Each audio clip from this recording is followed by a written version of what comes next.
Reason we have this immigration problem, and I don't mean the one that Donald Trump defines as a problem or that others define as a problem on the far right who are reactionary, Minutemen at the border. I'm talking about the reason we have a narrative problem around immigration. Hi guys, welcome back to our channel. In case you're new here, my name is Maren. And I'm Maureen. Right, so guys, with everything happening in America right now, in today's episode, you're going to be featuring a very famous palm-colored activist. I'm sure a lot of you know his work, right? Tim Wise. And in this episode, he's gonna be calling out the hypocrisy of palm-colored people, yeah? So we're just going to be listening to him as he's going to be explaining how the palm-colored people migrated from Europe and went on to settle and claim the lands of America. And after they did that, how they romanticized the whole process, while at the same time, how they came up with laws that specifically criminalized other people who came in, people of color who came in after them and tried to settle there. Right. So guys, let's see what he has to say, and then we come back and talk about this episode. You can also leave us a comment on what you think about it, and consider subscribing if you're new to our channel. Let's watch. Reason we have this immigration problem, and I don't mean the one that Donald Trump defines as a problem or that others define as a problem on the far right who are reactionary, Minutemen at the border. I'm talking about the reason we have a narrative problem around immigration and the reason we have such vitriol aimed at folks coming across the border. But keep in mind, only one border, right? The Minutemen do not camp out in boats off the coast of Nova Scotia shooting at those crafty Canadians as they sneak into our country to take advantage of our superior health care. They don't do that. It's just down there at that other border, which I beg to remind you is an artificial border created at the outcome of a war, which was a war of aggression started on false pretense by this country. Not what they taught us in 8th grade, but now that is what happened. So really, folks are coming home. Can I get an amen? People are coming home. Right. They're coming home. They're coming home. And their families were here a long time before the vast majority of ours, and yet we tell them that they don't belong. Very interesting. The reason this is even possible, though, is because of the narrative we've told about how we, and now I'm talking about those of us of European descent, because black folks know how they got here. Right? A lot of Asian folk know how they got here. A lot of folks were brought over, particularly Chinese folk, to work the railroads, didn't care how many of them died. Right? Indigenous folks know how they got here. Right? But white folks have told a fiction. Right? White folks' story has basically been this: our people came for liberty and freedom. We came for principles like that. Those people are just coming for stuff. Right? That's what we say in so many words. We came for principles, they're coming for stuff. Let's clear this up. We did not come for liberty and freedom. And I know this because if we had come for liberty and freedom, we would have established liberty and freedom. And I don't just mean with regard to people of color, I mean each other. Like, white folks spent a lot of time in the colonies just trying to figure out who was the bigger witch, right? Like, we just would kill each other. It wasn't like one big happy white family. It was just, you're not a good enough Christian. No, you're not a good enough Christian. No, you're not a good enough Christian. Now I'm going to drown you because you're a warlock. I mean, that was the kind of, like, in a nutshell, that was the colonial experience. So that was not Schoolhouse Rock, right? Yeah, right? So we didn't establish liberty and freedom even vis-a-vis one another. Let's be honest, we came for stuff. We came for stuff like opportunity, stuff like land, stuff like the ability to survive because things weren't working back home. Like, we need to be honest about, like, our people were the losers of Europe. And I don't mean that, I'm not trying to be judgmental or harsh, I'm just being honest. Like when Donald Trump says Mexico's not sending their best, okay, you think England sent their best? The hell? Like,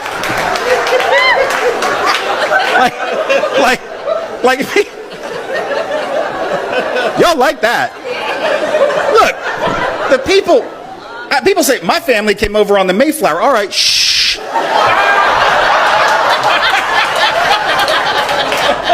Why are you bragging, Buttercup? That is not... I don't know who was on the Mayflower, but I know who wasn't. The king. The king was not on the Mayflower. Nobody the king wanted to keep around was on the Mayflower. But we have this fictional narrative. It's almost like we believe sometime around 1642 there was a British father somewhere in England that got his family together around the fireplace in the morning and said, all right, here's the thing. I know we're doing pretty well. Like, we got this big castle, we got all this gold. I know it's brilliant, right? It's fantastic. We were at the King's Palace last week. Kids, you remember you played with his children out in the garden. Wasn't that great? Yeah, I know, it was amazing, wasn't it? It was great. Listen, that's all fine and good, but Daddy has an idea. My idea is as follows. Keep up, please, keep up. Gather all your things. Not all of your things. We have a lot of things because we're doing really well. We're rich. We're powerful. Just gather up like a basket full of stuff and we are going to get on a big boat. And by that, I mean a rickety old ship. Like, I don't even know if it's seaworthy. Like, it might sink. We might drown, get eaten by sharks, get robbed by pirates, get scurvy, die a horrible, miserable death on the open ocean. However, and this is the important part, it will be an adventure. So what do you say? That didn't happen, right? The winners didn't get on the boat. The winners had no reason to leave. And you know what? There's no shame in that. There's no shame at all in having been the losers. In fact, let me tell you something. There's something quite beautiful about the losers saying, we're done with losing and we're going to rebel against that and try to carve out a new life. But you know what? It's every bit as beautiful when folks in Mexico do it, and Guatemala do it, and Sri Lanka do it, and Vietnam do it, and Nigeria do it. And do any of us actually believe that if our families' countries of origin had been contiguous to the United States, that they wouldn't have come undocumented? Like, do we think my great-grandfather, who came as a Jewish immigrant from Russia in the early 1900s, like if Russia had been where Mexico is, do we actually want to believe that he would have said, well, I would love to be able to feed my family and keep them from dying, but there are these laws? No. He would have done what he had to do. So this whole thing about documented and undocumented is this artificial narrative too. First of all, who's documented and who's not is the result of laws passed by people in power. It has nothing to do with inherent morality or ethics. It has to do with power, straight power relationships. And any of our families would have done the same thing to keep our families alive, right? But if we're not willing to critique that narrative, we can't see ourselves in them, and we can't see them and us, or they and we. Once again, wasn't a good student, it's a grammar thing, but you know, either one will work. So guys, welcome back. Let us know what you think about the episode you just played in the comment section. You know, when I listen to Tim Moise on this episode, I just can't help it but think about the importance of wording, and I feel like palm colored people have played that game for so long that they have become very crafty. Yeah, they're very crafty with words, how they describe things that they do themselves and how they describe the same actions done by other groups of people. Exactly. For example, if I was watching another video on TikTok, how somebody was just making a sarcastic video, and in that video she was talking about how if a white person is caught, if a black person is caught hunting animals, it's gonna be called poaching, right? But if a white person is caught poaching animals, he's gonna be called a hunter, right? So they kind one of have group is called a hunter while the other group is called a poacher, right? And mind you, both people are wrong, and of these two people, you might even find these two people in Africa. One will say he is on a safari, so he has a right to hunt. The other one lives on that very same land. Like, I don't know how many of you have watched documentaries where there's some Africans, even here in Kenya, the Maasai community, there's some Africans who live with wild animals, like where wild animals when are kids at. go to school, They pass pass through through people who live like this, still just the indigenous, like just the people who've maintained their cultures. They've not modernization has not interfered so much with their life, their way of life. Exactly. Another thing she said that caught my interest was how other people, let's say for example, how black people from around the world go into America and they're called immigrants, and how white people, when they move to other places, like for example, let's say the continent of Africa, whichever country they end up in, and or they other settle places, and look for work or just live the way immigrants go to America. Then when they come to these other places, they're called expats. So you see those differences in wording and things of that nature, you know. For us, we are called immigrants. For them, they call themselves expats. Can you imagine? Yeah, if you find anyway, that is how they've done it. But I feel like black people should start exchanging aura for aura. I feel like that to some point is happening when they were calling black people immigrants, go back to Africa, go back to where you came from, and then the other people started reciprocating, telling them, calling them European Americans, which they didn't like. Actually even a Mexican who was white passing, you see, who started calling them that European Americans, and it caught fire on TikTok. Right. So guys, another question I wanted to ask, right?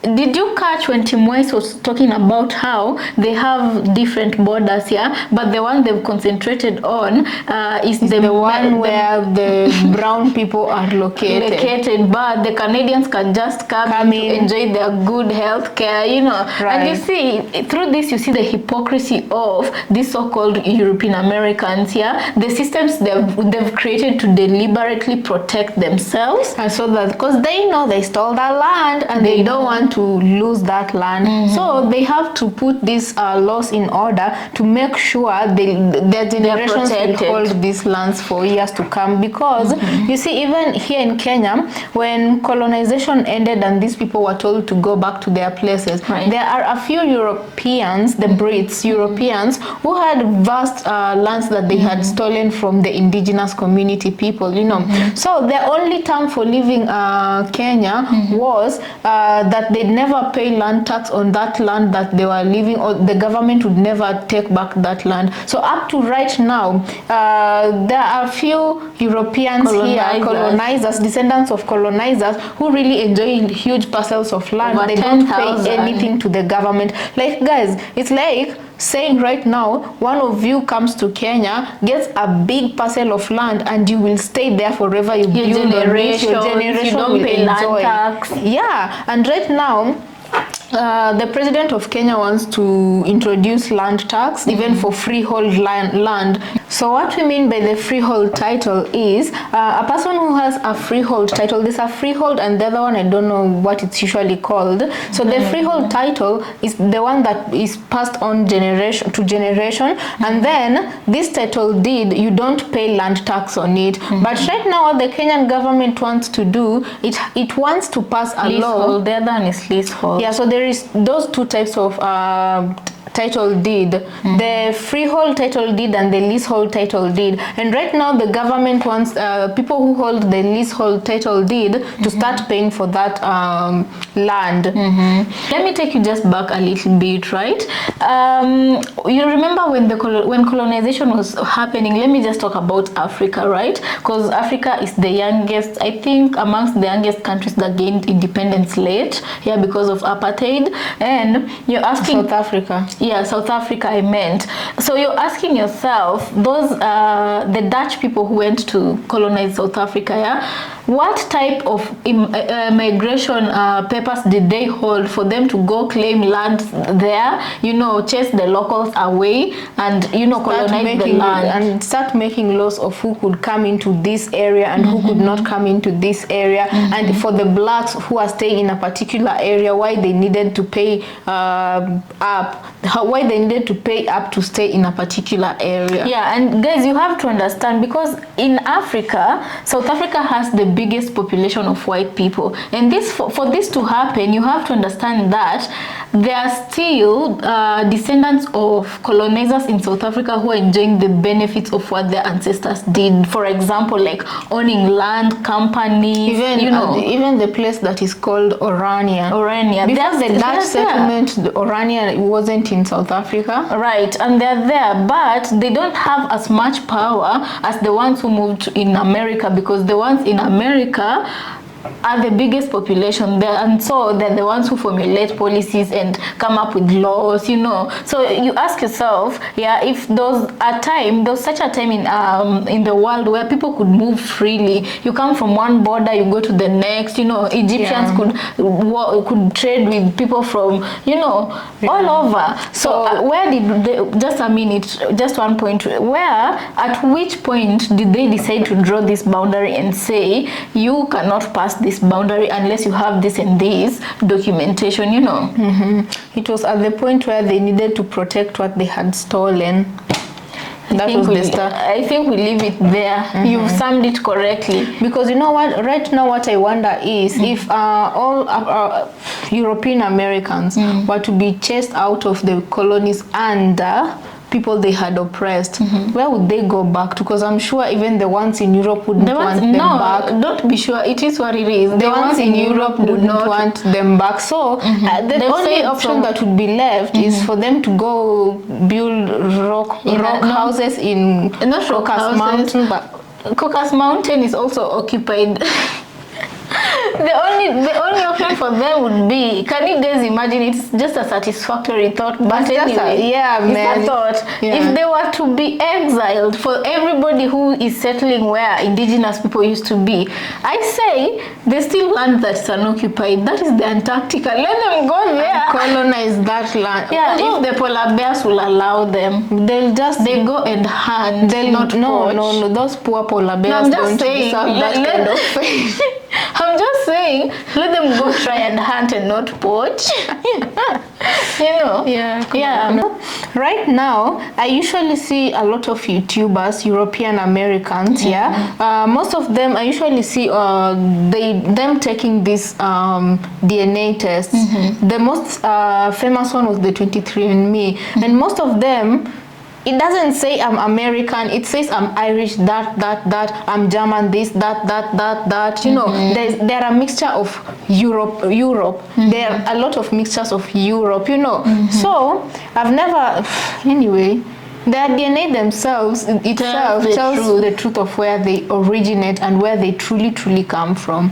So they should stop it with that. They should stop harassing Black Americans. They should stop harassing Native Americans. They should stop harassing the Indian Americans who are there first, you know, because if the harassment flips back on them, where will they go? Where will they go? Right, because even as I know it, even Donald Trump's, was it parents or great-grandparents or great-great-grandparents? Those were immigrants. Elon Musk is an immigrant himself, but he doesn't behave like one. Instead, he has the spirit of colonization. You know, because he couldn't colonize South Africa, so he decided to go try his luck out in America with his fellow immigrant white Europeans.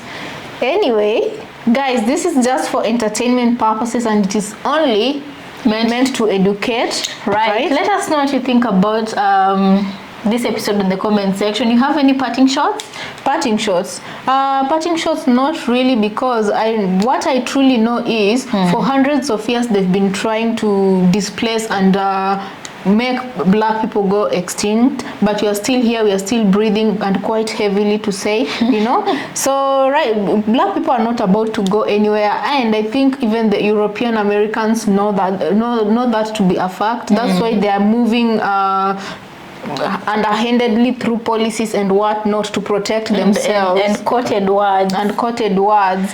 But right now it's raining here in Africa, and with that the show comes to an end. Let us go find ourselves some hot tea. Guys, we'll see you on our next episode. Please remember to subscribe if you're new to this channel, and we'll see you on our next episode. Right.